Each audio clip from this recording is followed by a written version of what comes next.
Got it? אז שמי דוקטור אורן טנא, אני פסיכיאטר, אני מנהל את המכון הפסיכיאטרי באיכילוב, ואני גם מנהל מכון פרטי בשם מנטליקס, וישר נצלול לעניין, without further ado, בוא נראה שיעבוד לי על זה. אז תודה באמת לעיריית חולון שיוזמת את זה, לקהילת הורים עושים חייל, כל הכבוד לכם שיש לכם את הכוח ואת האנרגיה לגרור אותי לדברים האלה. למה אני מסכים? זה כבר שאלה אחרת לפסיכיאטר, אבל נתחיל. אז אני רוצה דווקא להתחיל בלקעקע כמה מיתוסים שאיכשהו התקבעו בנוגע לאיבר המאוד מיוחד והחשוב הזה, שהוא המוח שלנו. אתם יודעים, יש מין טענה נרציסטית משהו, שאנחנו משתמשים רק ב10% בעצם מהמוח, אז שתדעו לכם שהטענה הזו היא שקרית לחלוטין, היא לא מבוססת, מחקרים דווקא אדמייתיים, שהיום אנחנו יכולים לראות איזה אזורים של המוח פועלים ממש לפי זרימות דם, צריכת גלוקוז וכן הלאה, אז מחקרים כאלה מראים שאנחנו משתמשים כמעט בכל המוח שלנו כל יום, אז אני מצטער אם חשבתם שיש 90% רזרבה. הדבר הנוסף שאנחנו נוטים לחשוב הוא שהמוח שלנו הכי גדול ב, ב, בטבע, אז קודם כל לא, יש כמובן חיות עם מוחות הרבה יותר גדולים משלנו, זה לוויתן נדמה לי נקרא ראשתן, שהמוח שלו גדול בהרבה, אז תגידו לי כן, אבל יחסית לגוף, אז גם לא. זה איזשהו נברן, שכחתי את שמו, גם משהו עם ראש לדעתי, אז גם אצלו יחסית גודל המוח לגוף הוא לא הכי גדול, אז מה כן שונה במוח שלנו? נבין קצת במהלך ההרצאה וננסה באמת להבין איך אנחנו יכולים, מה אנחנו יכולים כהורים, כאנשים שמשפיעים על סביבת הילדים שלנו, איך אנחנו בעצם גם תורמים לעיצוב מוחם ובמה המוח שלנו מיוחד. אני כבר יכול להגיד לכם שבגדול המוח שלנו מיוחד במורכבות שלו, שאין בחיות אחרות. מה אנחנו כן יודעים? שתינוק שהוא נולד, יש לו כבר 100 מיליארד תאי עצב, ואנחנו יודעים שאדם זקן, כשהוא כבר לפני מותו לצורך העניין, יש לו את אותם 100 מיליארד תאי עצב, מינוס האלה שניזוקו ומתו בדרך. תאי עצב כן מתחדשים באופן אבל מאוד מאוד מוגבל, בוודאי יחסית לרקמות אחרות שמתחלקות לחלוטין כל כמה שבועות, חודשים, רקמת עור, רקמת כבד, הרבה רקמות בגוף שלנו, תאי עצב הם לא ככה. אז אם התינוק בעצם נולד 100 מיליארד עצב שהם מה שיש גם לאדם הבוגר, למה התינוק בעצם לא יכול לעשות שום דבר? אז תרשו לי לגלות לכם משהו, שהתינוקות שלנו שהם נולדים, גם שהם נולדים בטרם בין שבוע 37 ל-42 והם חמודים ושמנמנים לפעמים, הם עדיין פגים, פגים יחסית לטבע. תחשבו על תינוקות אחרים, תינוק של ג'ירפה שנופל לו משני מטר, נעמד על רגליו וכבר מוכן ללכת, לרוץ, לברוח מטורפים. התינוקות שלנו, תחשבו עליהם, של היונקים היותר מתקדמים, בוודאי בני אדם, תחשבו על התינוקות שלנו, כמה זה שונה, כמה הם בעצם לא יכולים לעשות שום דבר, הם בעצם סוג של פגים שעדיין צריכים קצת לגדול, כמו הגורים של הקנגרו, בתוך איזשהו כיס מאוד מאוד מוגן. אז למה?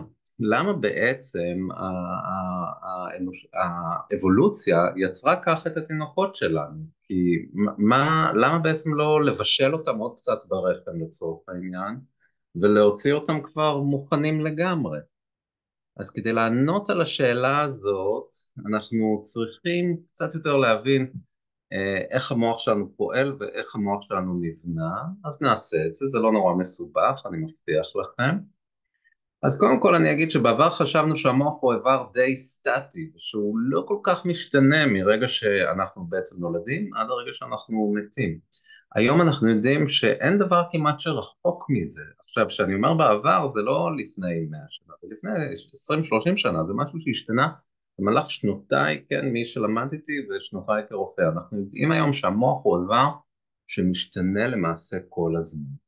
אבל כן אנחנו יודעים שהמון מהדרמה מתרחשת בכלל בחייו של העובר. בחייו של העובר, עוד שהם הרע, מונחים למעשה מונח כל הפוטנציאל, ולכל מה שהופך אותנו לאנשים מבוגרים ומכונות כל כך יעילות עם החושים שלנו, מערכות הראייה, המישוש, הריח, הטעם, השמיעה, יש שיאמרו גם חושים נוספים, כן, שישיים, כל הדברים האלה מונחים בעצם במקומם כבר בתוך הרחם. ועדיין משקל מוחו של התינוק הוא רק 350 גרם, למרות שהוא מכיל את כל אותם 100 מיליארד תאי עצב כפי שאמרנו, בעוד שמשקלו של המוח הבוגר כמעט פי 3 מזה, 1450 גרם. אז מניין בעצם הפער הזה? גם על השאלה הזאת אני מבטיח עוד לענות. אבל בואו רגע נחזור לאותם 100 מיליארד תאי עצב הנוירונים שבהם מתרחשת הפעילות המוחית העיקרית. אגב, יש גם תאי גליה, תאים שתומכים בנוירונים, הם אפילו רבים יותר. היום גם, בעבר חשבנו שהם יותר מין תשתית כזאת, פועלים שחורים ברקע, היום אנחנו מבינים שגם לתאים התומכים בתוך מערכת העצבים יש תפקיד מאוד משמעותי, אבל עדיין עיקר הפעילות, בוא נגיד, עיקר האקשן המוחי, הרגשי, החשיבתי שלנו מתרחש בתוך אותם 100 מיליארד תאי עצב. אז כל אחד בעצם בנוי קצת כמו עץ, עם כזה גזע שנחשב לאקסון שלו, שבקצה שלו הוא מתחבר באמת לתאי עצב אחרים, ועם גזע התא או גרעין התא, עם הדנדריטים, השורשים בעצם, שגם הם מתחברים לתאי עצב אחרים. הפוטנציאל החשמלי ניסה בתוך תא העצב הזה, שבאמת דומה לעץ. תשימו לב כמה, הרבה פעמים במיקרו, דברים דומים למקרו. זאת אומרת, כמה בעצם המון דברים שאנחנו רואים מאוד מאוד בקטן, הם גם קיימים מאוד מאוד בגדול בעולם שלנו. אז תהליך הנוירוגנזה, תהליך של יצירת תאי העצב, מתחיל כבר בשבוע השלישי להיריון. רוב הנשים, מיינד יו, לא יודעות שהן בהיריון בשלב הזה, בוודאי בהיריונות ספונטניים. הוא מגיע לשיא בשבוע 7. עוד אז הרבה מאוד נשים לא יודעות, זה השלב שבו הן שמות לב שמאחר להם קצת הווסת. והוא מסתיים בשבוע 18 להיריון. בשבוע 18 להיריון מסתיים תהליך יצירתם של 100 מיליארד תאי עצב. אתם מבינים, אבני הבניין העיקריות של המוח שלנו יוצרו כולן בארבעת חודשי ההיריון הראשונים, כשהתינוק עדיין שוקל רבע קילו, והאורך שלו משהו כמו 20 סנטים. כל 100 מיליארד תאי עצב כבר במקום. וזה לא בעצם הכל, כי חוץ מלהיווצר, עוד לפני כן אני אגיד, מה שמיוחד ב100 מיליארד התאים האלה, שכבר אמרנו קודם, הם ילוו את האדם לכל אורך חייו, הם לא מתחלפים. זאת אומרת, למעט מעט תאים שמתחלפים באזורים מסוימים ספציפיים מאוד בהיפוקמפוס במוח, 100 מיליארד תאי העצב שלנו ילוו אותנו לאורך חיינו, לידת נכדינו, עד לידת נכדינו, כן, החתונה, זה, כל האירועים השמחים והעצובים לצערי שקורים לנו, ואולי זו הסיבה שבניגוד לדברים אחרים, אולי הצורך שישארו אותם תאי עצב שילוו אותנו כל חיינו, היא מה שמעניקה לנו את אותה נפש המשכית, אותו רצף, אני לא יודע, אני מעלה את זה כשאלה. אז הקצב שבה נוצרים תאי עצב הוא קצב מאוד מאוד מהיר, אנחנו צריכים בעצם, תחשבו למה התקופה הזאת כל כך קריטית מבחינת פוטנציאל נזק שעלול להיגרם, חלילה אם אישה צורכת סמים או אלכוהול, דווקא בתקופה הזאת, כי הפוטנציאל של יצירת תאי עצב בזמן הזה, המרוץ הזה הוא מטורף, 500,000 בדקה, 8,000 כל שנייה, תאי עצב שנולדים, ואז הם עוד צריכים גם לנדוד במקומם. במוח שלנו יש 6 שכבות, לא ניכנס לכל הפירוט, אבל יש 6 שכבות, ותאי העצב אמורים בעצם לנדוד באופן ממש כמו נס, כדי להגיע ולהיות מונחים במקום, כדי שבעצם כל תא עצב יגיע למקום שלו. אז הגענו לאמצע ההיריון, תאי עצב נולדו, הונחו במקומם, אז האם בעצם סיימנו את זה? אז זהו שלא. כי תאי העצב האלו הם בכלל לא מחוברים זה לזה. זאת אומרת, יש לנו פה פוטנציאל התקשרות מטורף, אבל לחלוטין לא ממומש. כן? יש לנו המון קווי טלפון שהונחו, אבל הם לא מחוברים, אז אין תקשורת בעצם.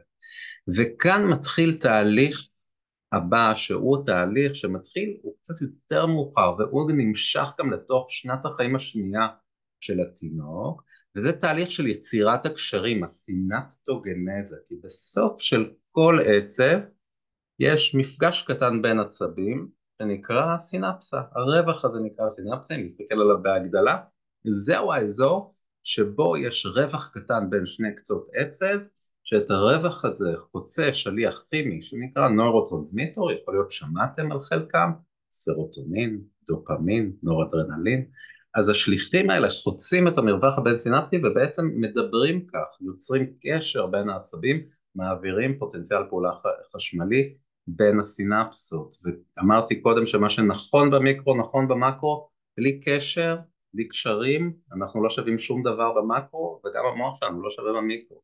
אז מה שמייצר את המיוחדות של המוח האנושי, זה מספר הקשרים שיש, המורכבות של הקשרים שיש בין תאי העצב שלנו, ואנחנו מדברים על יצירה של מיליוני תאי עצב כל שנייה בחיים המוקדמים. סינפטוגנזה, יצירה של קשרים בין תאי עצב נמשכת לכל אורך חיינו, אבל בקצב נמוך בהרבה מאשר בחיי העובר, בחיי התינוק עד שנת החיים השנייה. זה ממש ספראוטינג, זה פיצוץ של קשרים, בעצם פיצוץ מתירני של קשרים, שאם אפשר לראות את זה ככה, זה הקשר שנוצר, זה הקשר שנוצר פה, אוקיי?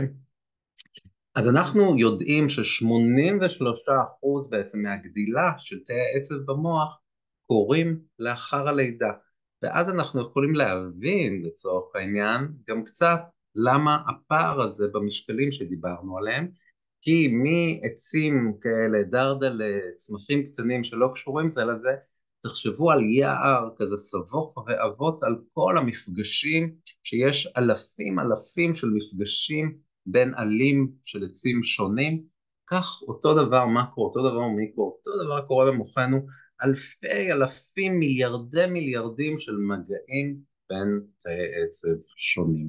מכאן אז הפער שבין המוח של התינוק, ש100 מיליארד תאי עצב נמצאים, אבל כולם 100 מיליארד תאי עצב, אמרנו הוא פג, הוא עוד לא בשל, לעומת המוח הבוגר, ש100 מיליארד תאי עצב כבר מחוברים ביניהם ברשת עבודה של סינפסות. חשוב גם להגיד שכל הרשת הזאת שיש לנו במוח היא חשמלית. זה דבר מדהים, כי צריך לבודד את זה. חשמל, אם לא מבודדים, אז הוא יכול לעשות הפרעות חשמליות, ואז יהיה לנו משהו כמו אפילפסיה, או שהוא יכול לעשות בכלל, אם החשמל לא זורם מהר מספיק בתוך זה, גם יש לנו בעיה, אנחנו חייבים גם לבודד וגם להבטיח מהירות על של הזרם החשמלי בתוך תא העצב שלנו, כדי שהכל יעבוד מאוד מאוד ביעילות, וכאן נכנס לפעולה חומר לבן שקוראים לו מיאלין, אולי שמעתם, החומר הלבן של המוח, כי הוא פשוט נראה לבן, זה חומר מאוד שומני, לכן מוח זה רקמה שומנית ופטירת כולסטרול, אם אתם אוכלים מוח של חיות אחרות, יש אוהבים, אנחנו יודעים כמה המיאלין חשוב דווקא כשאנחנו נתקלים במחלות, כמו טרשת נפוצה, שלמרבה המזל היא איננה מחלה נפוצה, היא נקראת טרשת נפוצה כי הנגעים הטרשתיים אצל נשים שחולות, זה בעיקר נשים חולות בטרשת, כמו הרבה מחלות אוטואימוניות אחרות, אז אנחנו יודעים שהנגעים הטרשתיים הם נפוצים, לכן השם נפוצה, אבל המחלה איננה נפוצה, וזו מחלה שבה בעצם הגוף תוקף את החומר הלבן, מערכת החיסון שלנו תוקפת באורח אוטואימוני את החומר הלבן של מוחנו, ואז נוצרים התסמינים, כי תאי העצב לא מצליחים להעביר את המסרים החשמליים שלהם ביעילות טובה מספיק, ואז כמובן לפי המיקום של הנגע, האזור שבו הותקף החומר הלבן, משם גם ייגזרו התסמינים, אם זה באזור של ראייה, יהיה פגמים בראייה, אם זה באזור של הליכה, יהיה פגמים בהליכה, אם זה באזור של שליטה בשתן, יהיה בעיות בשליטה בשתן, וכן.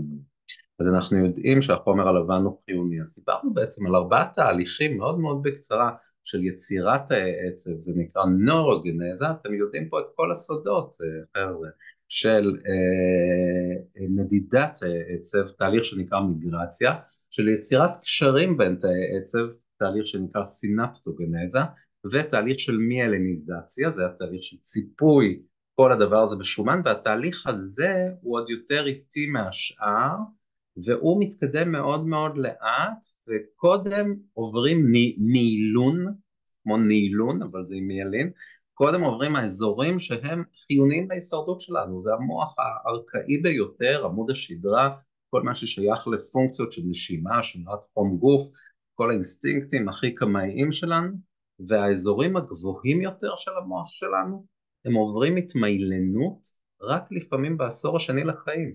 אז תחשבו שילדים קטנים לפעמים מגיבים בצורה שהם כאילו לא חושבים, זה לא כי הם לא רוצים לחשוב, זה כי הם עדיין לא יכולים לחשוב בדיוק כמונו, כי המוח הקדמי הגבוה לצורך העניין, המוח הבוגר יותר, עוד לא עבר התמיילנות כולו, עוד לא נכנס כולו לפעולה כמו שהוא ייכנס בעשורים היותר מבוגרים. אז כל תאי העצב שלנו בעצם נולדו בשלב הזה, נדדו, התחברו ורובם התעטפו אצל התינוק, רובם עדיין לא כולם ונוצרים קשרים. אז האם בזה בעצם סיימנו? אז זהו, שעדיין לא.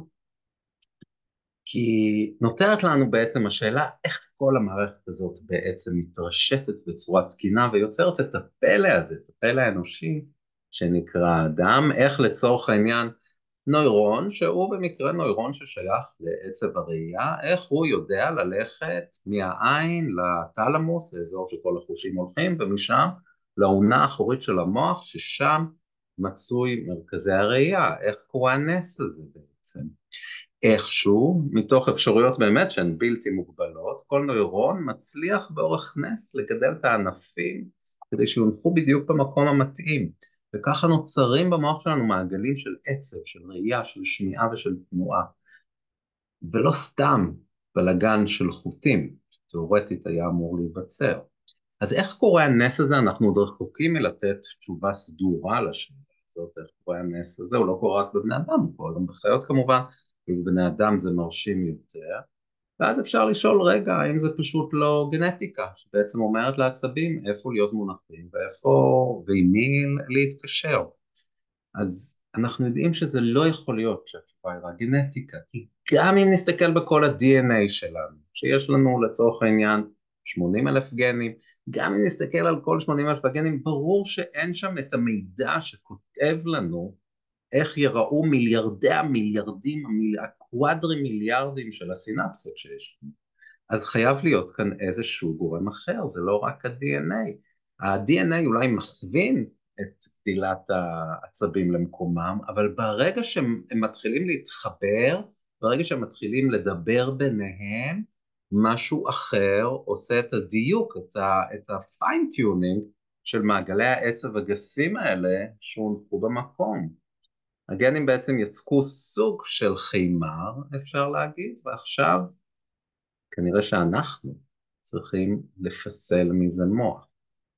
ואני כבר אומר לכם שהסיבה שאנחנו נולדים פגים, היא לא בגלל שיגידו חלק, המוח שלנו, אם הוא יהיה גדול יותר, הוא לא יעבור בתעלת הלידה של האישה, זה נכון, אבל לא זו הסיבה. הייתה אבולוציה יוצרת כנראה אנשים עם אגן רחב יותר, למרות שיש גם מגבלה של הליכה, יש גם עם זה קושי, אבל לצורך העניין, לא זו כנראה הסיבה.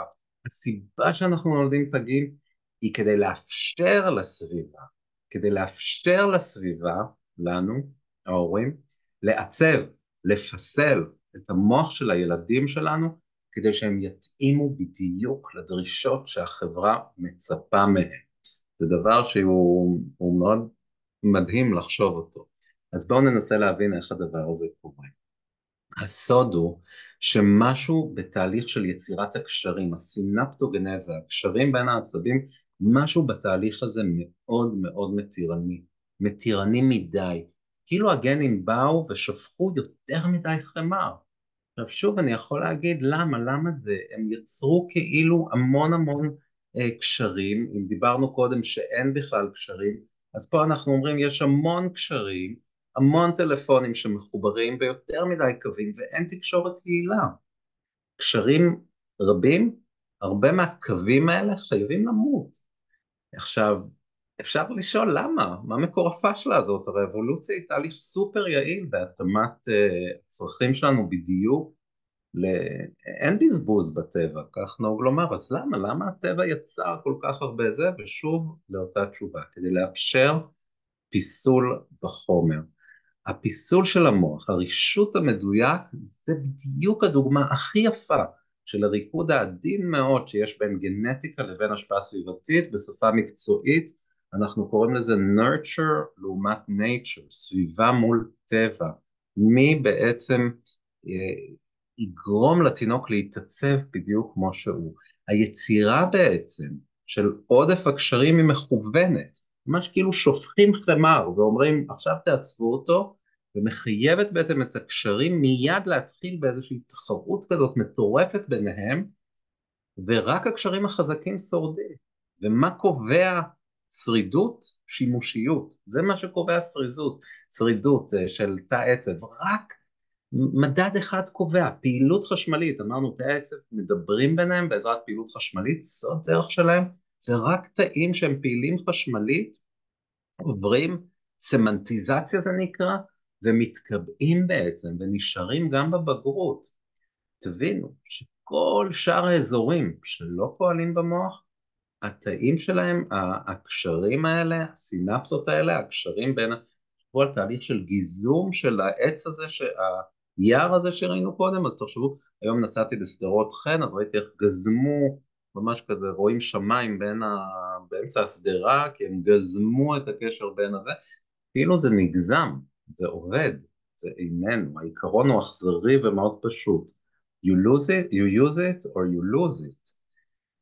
עכשיו, תהליך הגיזום הזה הוא נשמע אכזרי, אבל הוא מותיר אחריו בעצם קווי תקשורת שהם מאוד מאוד יעילים ומותאמים בצורה מושלמת לסביבה שבה התינוק גדל, כך שלצורך העניין, אם נולדים שתי תינוקות בשם לי, שתיהן יש להן את הפוטנציאל לקלוט שפה, נכון? ושתיהן גדלות נולדות עם היכולת הגנטית הזאת, עם הגנים ששפכו את החמר הזה, אבל בסופו של דבר כשזה יתרשת והפיסול העדין של איזה סוג של צלילים יצאו בדיוק מהפה שלהם, אז אם לי אחת נולדה בסין, יצאו ממנה צלילים סינים, אם לי שנייה נולדה בישראל, היא תדבר עברית. אז אותה פוטנציאל לשפה, אבל התאמה שונה לסביבה שבה הם חיים. אז מה הדבר הזה אומר לגבי האופן שבו אנחנו בעצם מגדלים את הילדים שלנו? כי במידה רבה מאוד, אנחנו אלה שקובעים איזה קשרים במוח של הילדים שלנו ישרדו. אנחנו הם אלה שמפסלים את המוח שלהם. וזה דבר שהוא מטיל עלינו אחריות כבדה, אבל היא אחריות שקיימת, כי במובן רחב מאוד, תינוק שלא יחוש אהבה, תינוק שלא ישמע צלילים, תינוק שלא יטעם טעמים, תינוק שלא יחשוב מחשבות, כל המסלולים האלה הם פעילות חשמלית בסופו של דבר במוח, ואם הפעילות החשמלית הזאת לא מתקיימת, האזורים האלה לא ישרדו לבגרות, ויהיה קשה אחרי זה מאוד לחוש אהבה, ליהנות מטעמים, ליהנות ממוזיקה וכן הלאה. הסינפסות, קשרים בין עצבים שלא הופעלו בגלל שפה שלא נשמעה, מוזיקה שלא נחוותה, ספורט שלא בוצע, אהבה שלא הורגשה, כל אלה ימותו. בלי הפעילות החשמלית הם לא עומדים בתחרות העזה שהטבע משית על המוח שלנו, הם פשוט לא שורדים. כל המעגלים שהם היו אמורים לייצר, כל אלה לעולם לא יקרו. תחשבו על ילדים שנולדים וגדלים בתחילת חייהם בחסך מאוד גדול של חושי, כמה זה יכול בעצם להיות devastating להמשך החיים.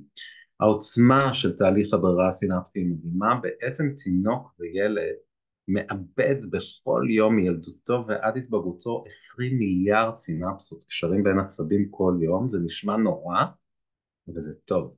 כי האלימינציה הזאת של הקשרים המיותרים, חיזוקם של הנותרים, היא מה שמאפשרת לנו בבגרות תהליכים מנטליים יעילים וממוקדים. אם אנחנו חוזרים רגע לאנלוגיה של הקשרים הרבים שיש במוחנו, אז בעצם אנחנו סוף סוף מפנים את הדרך לאייפון אחד, או, או לא חייבים אייפון, זה גם יכול להיות כל טכנולוגיה אחרת, אז אנחנו מפנים את המקום לסלולרי אחד טוב, שיכול באמת להעביר את האינפורמציה בצורה אמינה, מהירה, יעילה מקצה לקצה.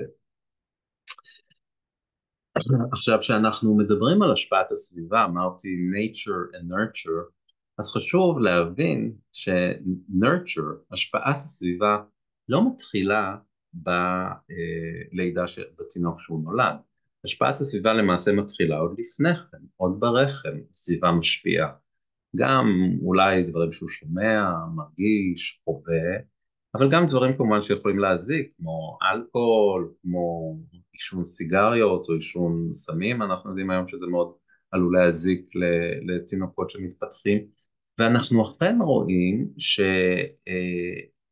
טיפול תרופתי יכול לשנות, אבל אנחנו אכן רואים שצמצום העישון והאלכוהול, שאני, אימא שלי עוד ישנה, שעוד היה מקובל אז לעשן, אבל היום כבר מאוד, הרבה פחות מקובל לעשן.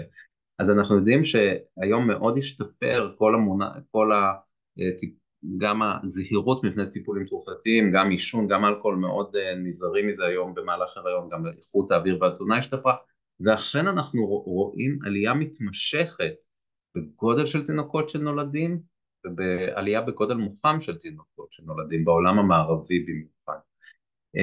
אנחנו כן יודעים שסטרס אימהי משפיע כנראה ישירות על מוח התינוק, בין אם דרך הורמוני הסטרס שעוברים דרך הרחם, דרך השליה, והרבה פעמים ככה אני נשאל כפסיכיאטר לגבי טיפול תרופתי נוגד דיכאון או נוגד חרדה לנשים הרות, ואז תמיד אנחנו צריכים לקחת בחשבון, ואני תמיד אומר את זה, ברור שהעדיפות תמיד היא לא להשתמש בתרופות אם אפשר לא, אבל מה האופציה? אם האופציה למול זה הרבה סטרס והרבה חרדה ויציאה מאיזון של לפעמים הפרעות נפשיות שהיו עוד לפני הריון, אז הנזק יכול להיות של היציאה מהאיזון הזה, גם היא יכולה להיות רבה הרבה פעמים מהנזק שחלילה יכולות לגרום תרופות, שרובן הגדול אגב בתרופות היום שימוש בהיריון.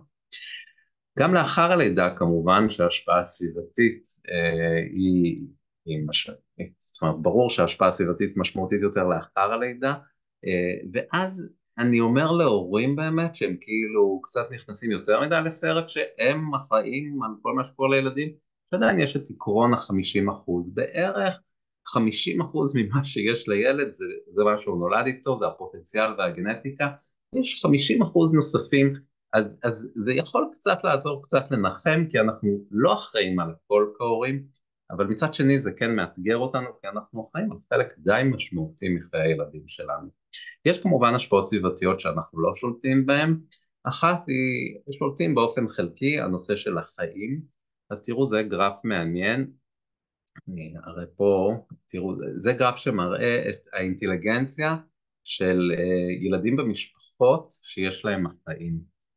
אז אנחנו רואים שהאינטליגנציה פה, זה על הציר ה-Y, היא יותר גבוהה כשיש רק שני אחים, והאח הבכור הוא תמיד, מספר אחד, הוא תמיד יותר אינטליגנטי מהבאים אחריו.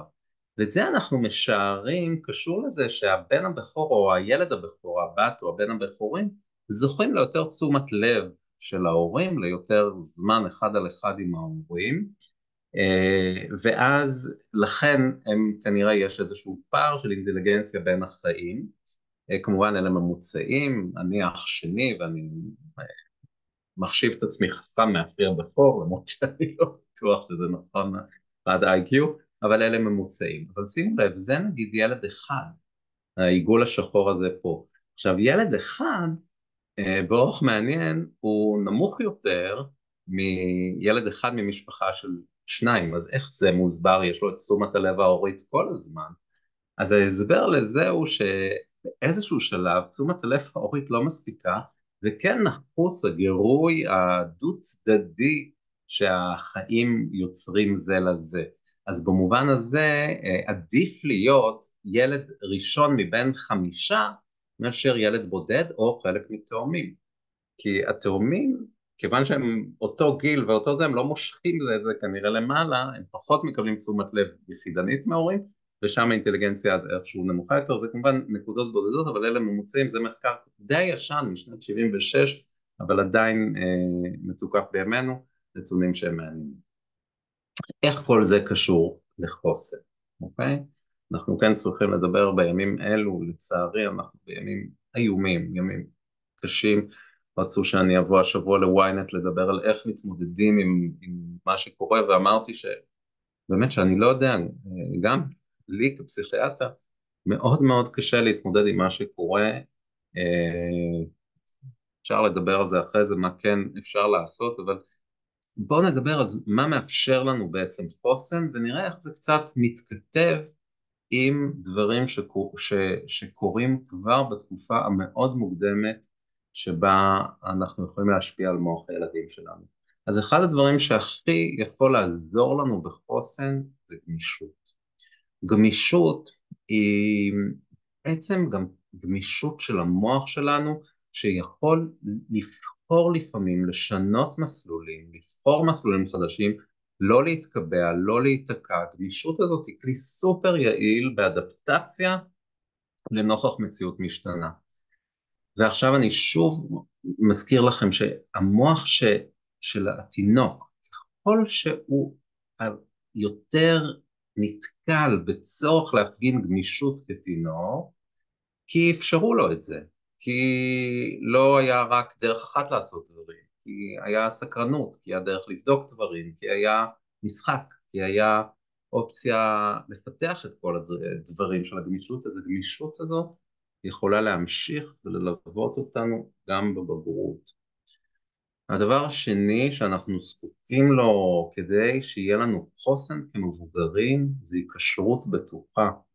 כאן אני לא צריך להגיד לכם כמה היקשרות היא חיונית, שהיא תתחיל בצורה בטוחה בשלבים המוקדמים בעצם ביותר של חיי התינוק, כי תחשבו שוב על אותם מעגלי עצב שהאימא או האבא מחבקים את הילד, מניחים לו להרגיש בטוח בעצם בתוך החיבוק, בתוך הידיים שלהם.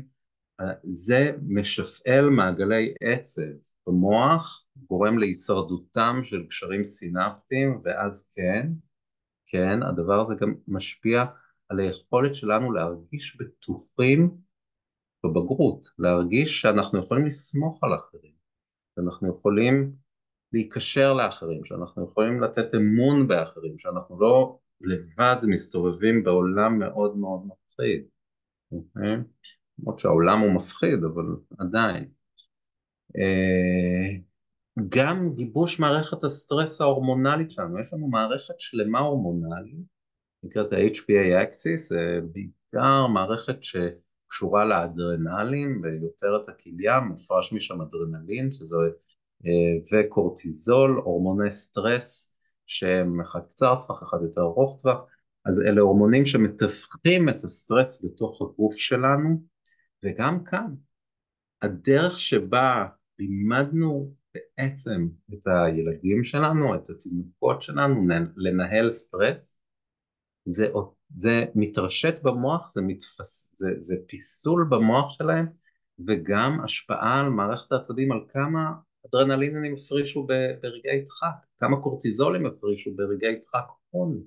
אוקיי, הדברים האלה משפיעים מילדות לבגרות. מה עוד אנחנו צריכים לחוסן? אנחנו צריכים יכולת חשיבה במוח הפרפרונטלי שלנו, הקורטקס הפרפרונטלי זה המוח הגבוה שלנו, שם אנחנו צריכים לחשוב, שם אנחנו צריכים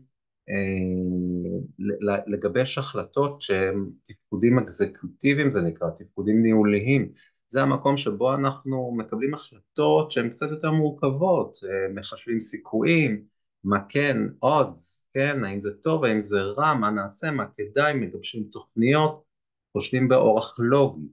הדברים האלה שוב מתגבשים, מתחילים להתגבש כבר בילדות המאוד מאוד מוקדמת שלנו, מאוד לאט, כי זכרנו שהאזורים האלה הם עדיין לא עוברים לא מצופים במיילין כמו כל שאר המוח, וזה נמשך לתוך אפילו העשור השני לחיים, אבל עדיין ככל שאנחנו מחזקים סינפסות שקשורות בחשיבה, בתכנון, באסטרטגיה, לאפשר לילדים קצת לחשוב, לא רק איזה סרטון הם רואים באינסטגרם, אלא קצת לדמיין ובאמת להעשיר את עצמם בצורות שהן קצת מעבר למה שהיום אנחנו עושים מול הטלוויזיה כל היום. אז זה מגבש, זה עוזר בגיבוש אותם מסלולים של תפקודים ניהוליים שיעזור לנו חוסן בעתיד. כל הנושא של ויסות רגשי. ויסות רגשי בוודאי הוא מרכיב מאוד משמעותי בחוסן שלנו היום, שאנחנו יכולים בעצם לקבל מידע מאוד מאוד קשה ולהמשיך לתפקד, להמשיך, זאת אומרת, אנחנו צריכים להתנהג באורח מבוסת, לא עכשיו לשכב על הרצפה ולבכות, למרות שלפעמים זה מה שמתחשק לנו לעשות. אז הוויסות הרגשי גם הוא משהו שהילד מתחיל ללמוד אותו כבר בשלבים מאוד מאוד מוקדמים לחייו, ונכון, ילדים נולדים עם פוטנציאל מסוים לוויסות רגשי, יש הבדלי טמפרמנט, אמרנו 50% זה גנטיקה, ויש ילדים שקצת קשה להם כל הנושא של ויסות רגשי ואחר, ועדיין הרבה עבודה שלנו כהורים על הנושא הזה, הורה יותר מבוסת, זה גם ילד יותר מבוסת, והדרך שלנו ללמד את הילדים שלנו ויסות, אלה דברים שאחרי זה ילוו אותם גם לתוך בגרותם. וגם הנושא של פיתוח מנגנוני הגנה. מנגנוני הגנה זה מושג פסיכולוגי, מנגנוני הגנה אינם מודעים, זה לא משהו שאנחנו מפתחים באורח מודע, ועדיין ילדים מסתכלים עלינו ורואים איך בעצם מנגנוני הגנה לצורך העניין קשורים לחוסן, הם קשורים לזה שאנחנו שוב יכולים להפעיל אפילו מנגנונים כמו הדחקה לפעמים, או אנחנו מסוגלים לשים דברים בצד ולהמשיך לתפקד, או שימוש בהומור למרות שהנסיבות הן קשות, או הפיכת מחשבות תוקפניות וכעס בתהליכים סובלימטיביים לפעולות שהן עוזרות לאחר, ולצורך העניין מישהו שמאוד מאוד רוצה לפצוע אנשים אז הוא הופך לכירורג, לרופא, זה סובלימציה, מנגנוני הגנה גבוהים, גם את זה הילדים מסתכלים עלינו, לומדים מאיתנו כבר בשלבים מאוד מאוד מוקדמים של החיים. אז מה זה אומר לגבי סגנון ההורות? וכאן אני באמת נותן משהו שהוא מאוד מאוד כללי, כי הורות, אני תמיד אומר, זה סלע שכל הורה צריך לחצוב את הדרך שמתאימה לו, וזה לא נכון שיש משהו שהוא נכון לכולם. אז אני אומר בצורה מאוד מאוד מכלילה וכוללנית, מה כנראה במחקרים עולה כסגנון הורות שיותר מסייע לילדים לאחר מכן להתבגר באופן שיותר נוח להם להסתגל בחברה שלהם. זו אחת המשימות החשובות שלנו כהורים, תחשבו על זה, שילדים שלנו יצליחו בעצם להסתגל בחברה, בני אדם חייבים לצורך ההישרדות שלהם, הם יצורים חברתיים, הם חייבים את הקשר, הם יכולים הכל לעשות בזכות הקשרים, הם לא יכולים לעשות שום דבר לבד. אז זה בעצם אחת המשימות שלנו ללמד אותם. אז סגנון הורות שהוא נוגע פיזית ותומך רגשית, אנחנו יודעים שדווקא הורים שהם הרבה מחבקים והרבה נוגעים, הילדים שלהם פחות קלינגינג, פחות ילדים שייטו אחרי זה להתעלות עליהם וכאילו לא לעזוב אותם, להידבק אליהם. אז הורה זה סופר משמעותי שהמגע הפיזי והתמיכה הרגשית באים הרבה פעמים ביחד. הורה מעורב, אני אומר את זה גם לעצמי כאדם שעובד מאוד קשה, הנה גם היום הילדים שלי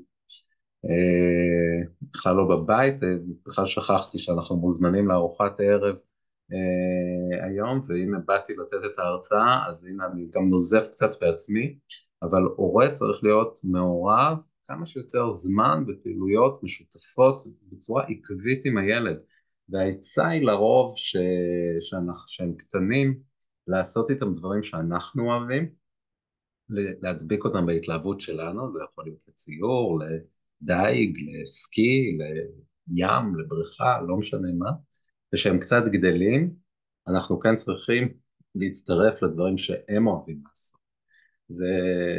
זה מאפשר כן לבלות עם הילד זמן בעקביות. הנושא של תגובתיות הוא נושא קריטי.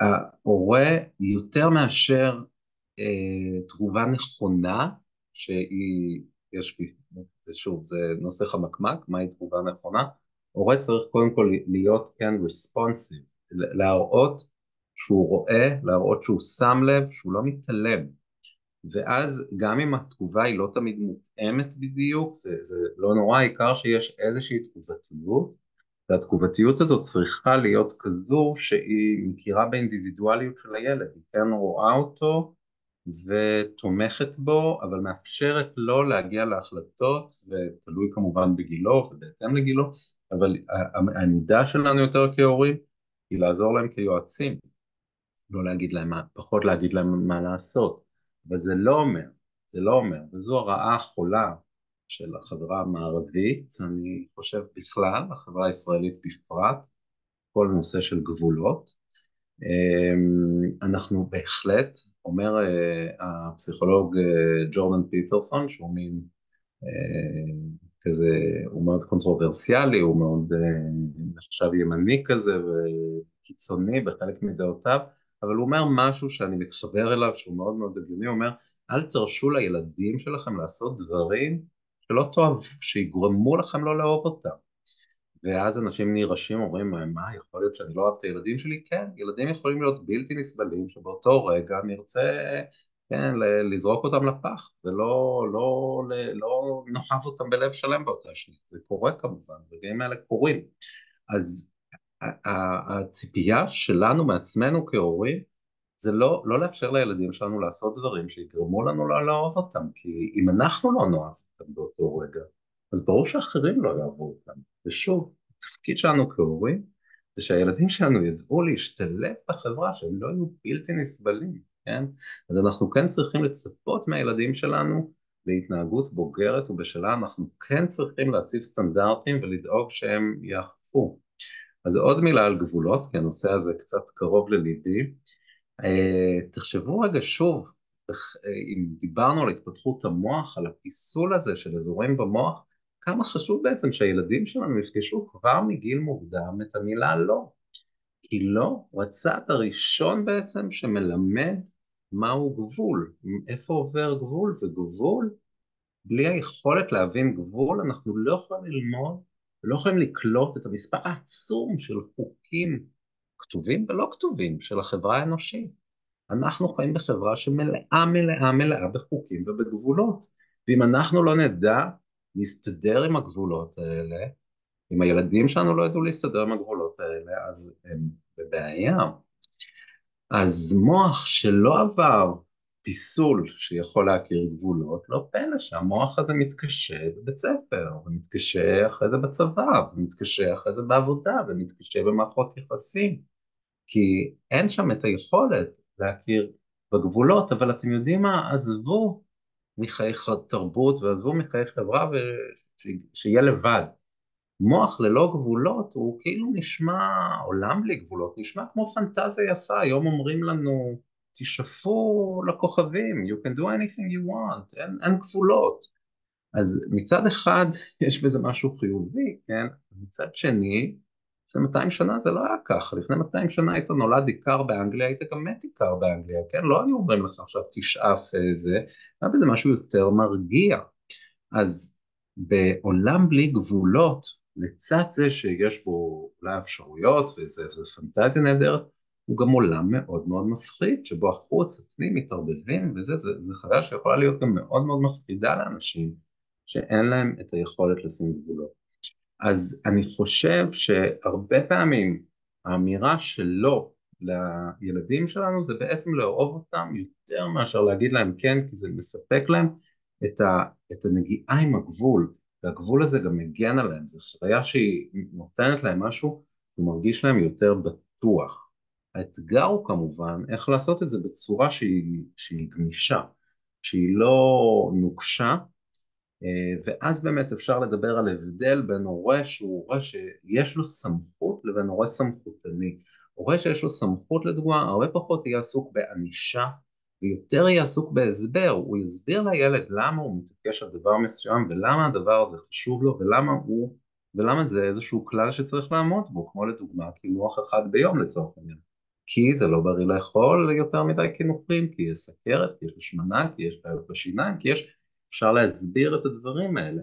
לעומת הורה סמכותני שהסמכות שלו נחווית כשרירותית, ואז היא פחות יעילה בהקשר הזה. אז אני רוצה לסיים באמת ולהגיד שאנחנו נפתח את זה לשאלות שיש, שאנחנו חיים בתקופה שהיא מאוד מאוד מאתגרת, כולנו בתוך אתגר מתמשך באמת, ואני מאוד מאחל לכולנו שנצלח את התקופה הזאת, ואני חושב שהסוד שלנו בסופו של דבר הוא סוד גלוי, הוא הכוח של האהבה. אנחנו אוהבים את העם שלנו, אנחנו אוהבים את הארץ שלנו, אנחנו אוהבים את הילדים שלנו, ואנחנו ננצח. אז בזה אני אסיים. אני אראה אם יש שאלות בצ'אט, אז אני אשמח לענות עליהן. אני אפסיק לשתף.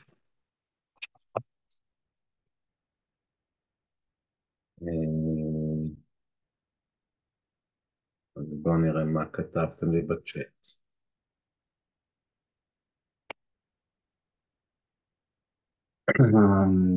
הכל אשם, אין אבולוציה וטבע, זה בסדר גמור לחשוב ככה, אבל כשאנחנו אומרים הרבה פעמים המדענים אבולוציה וטבע, אפשר לקרוא לזה אשם, זה גם זה וגם זה הולך. יכול להרחיב קצת על השפעת טיפול תרופתי במהלך הריון בבקשה? כשאנחנו מדברים על טיפול תרופתי במהלך הריון יש הבדל מאוד מאוד גדול בין טיפולים שונים לדברים שונים.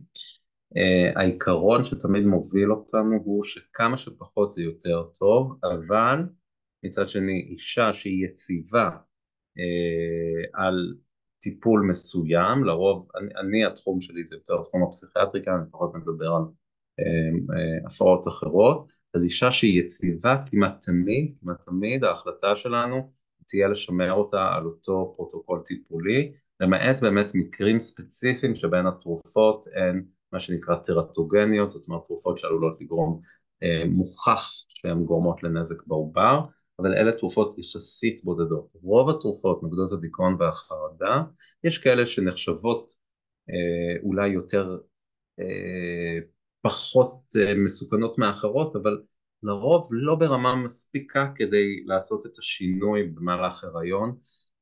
זה לפעמים יש שיקול להתחיל טיפול באישה בגיל הפוריות, אבל שוב, כמעט תמיד רוב התרופות נוגדות הדיכאון והחרדה לא נפסיק ולא נחליף אם האישה יציבה בעזרתן במהלך הריון, כששוב התחליף הוא הרבה פעמים יכול להיות מאוד שלילי.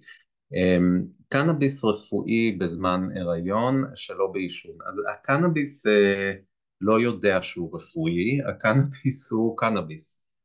אז אנחנו מדברים על קנאביס לצורך רפואי, ודווקא החומרים שם לצורך רפואי הרבה פעמים חומרים שגדלו בתנאים מאוד טובים והם עתירי חומר פסיכואקטיבי, ה-THC זה החומר לרוב אקטיבי יותר, בניגוד ל-CBD שנחשב חומר פחות מליגני. אנחנו כן יותר ויותר רואים תופעות של נזק לעוברים בעקבות עישון קנאביס. עדיין זה מחקרים שהם יחסית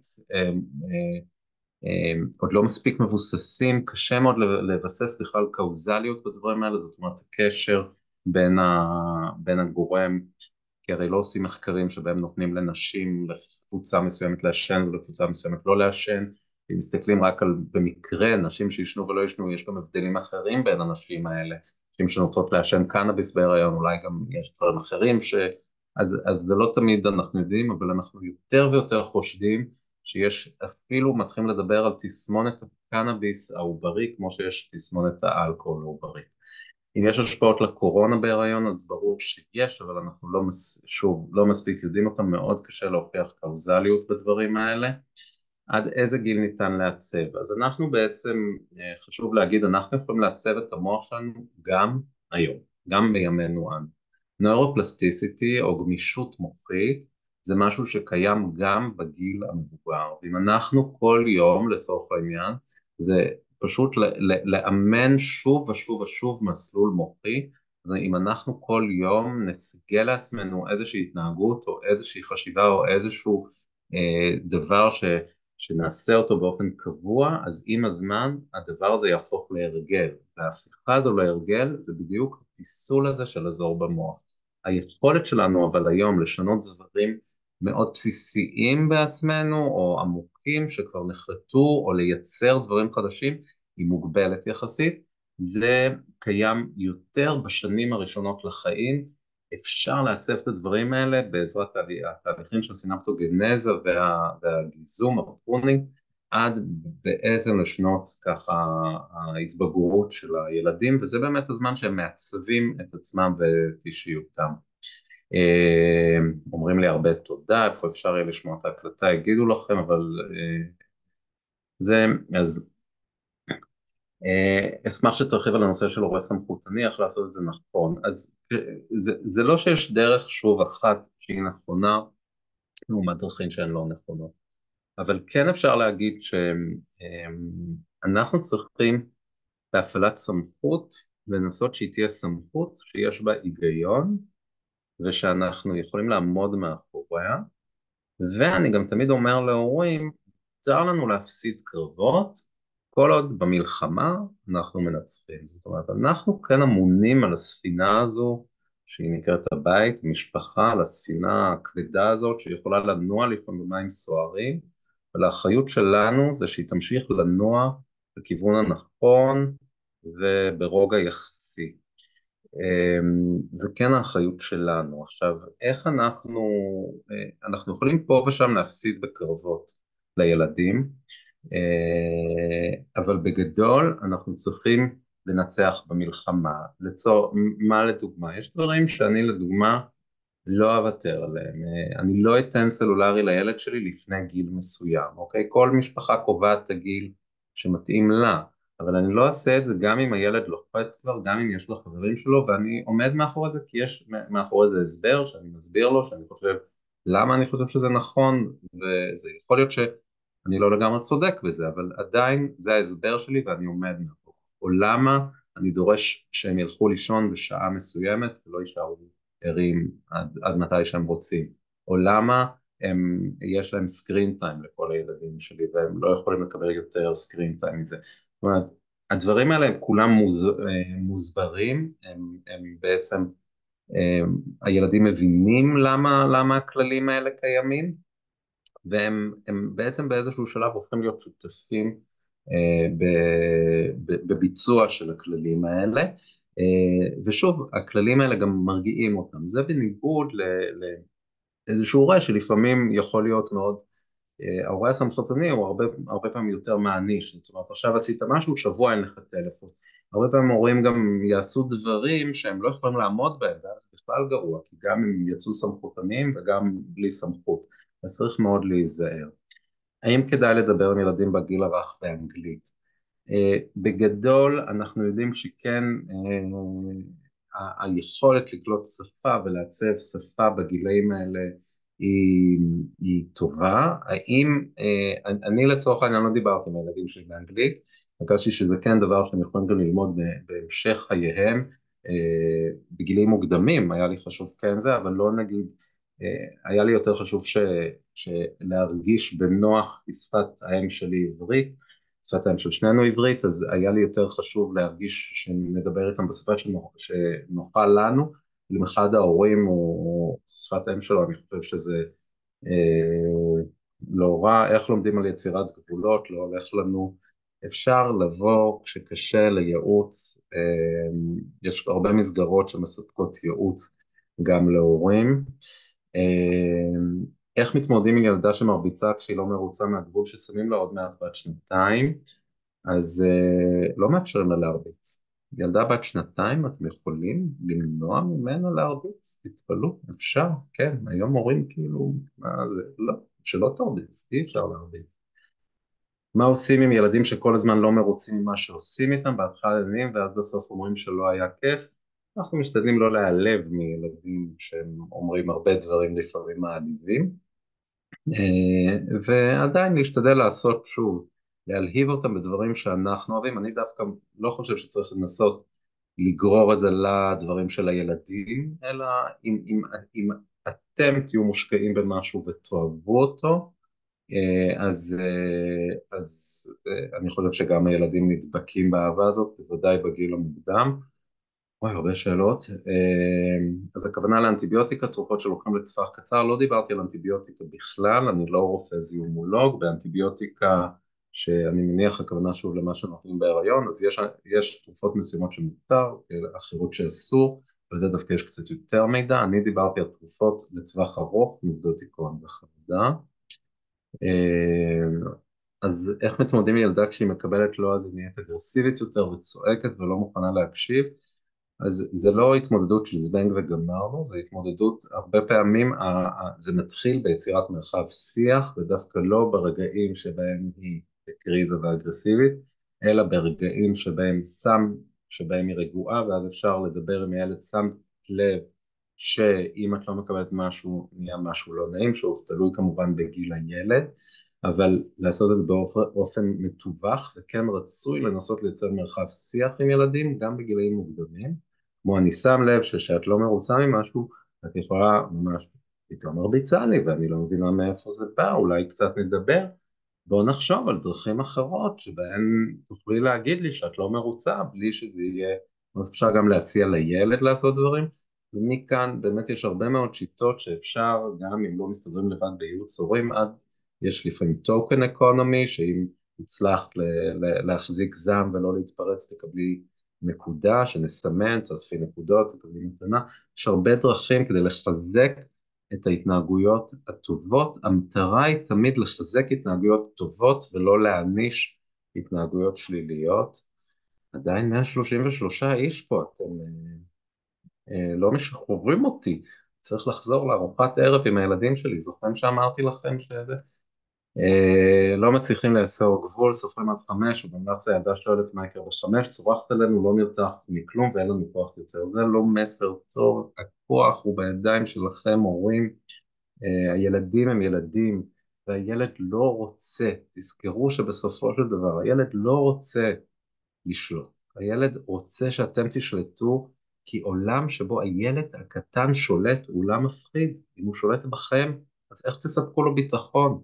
איך תיתנו לו הרגשה שהיא סייף, כן? ילד רוצה את החיבוק של ההורה שגם שומר עליו וגם בעצם בתוך הדבר הזה אומר לו, אתה מוגן כי אני המפקד, אני יודע מה קורה, אני מוביל פה את העסק, אוקיי? כמה מהחוסן נקמה מהבית וכמה מסגרות חינוך חיצוניות, אז אני חושב עיקר העניין הזה נקבע בבית, כמובן שגם במסגרות יש זה. איך אפשר לשפר חוסר גמישות מחשבתית אצל ילד? זה לשחק. הילדים, הדרך העיקרית שלהם זה דרך משחק, אפשר לשחק מסצנריוז חברתיים ועד משחקי קופסה ועד 1,001 דברים, אפשר גם לצייר, אפשר גם לקרוא ביחד ולדבר על זה, אפשר כמה שיותר לעודד חשיבה.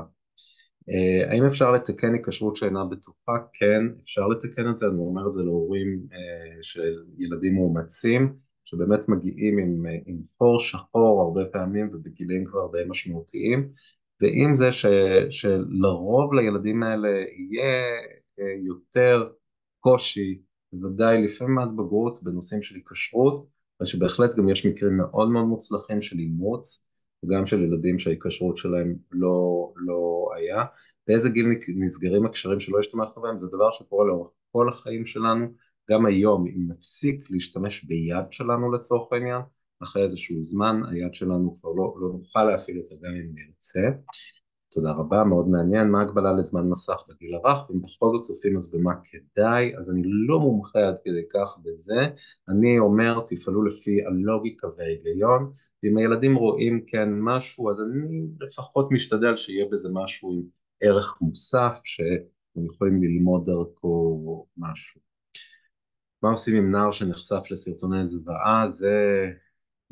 זה עולם ומלואו, לצערי הרבה מאוד בני נוער נחשפו, הדבר הכי חשוב פה זה מניעה, לנסות כן למנוע את זה, אבל אם נחשף אז בוודאי לא לקבור את זה, לדבר על זה, להסביר שקורים דברים שאנחנו מאוד מאוד קשים לכולנו, שהעולם הוא לא תמיד מקום שהוא רק טוב, אבל לנסות תמיד לעטוף את זה במסר, כן, של ביטחון ושל זה שאתם פה כדי לשמור עליו, שאתם פה כדי,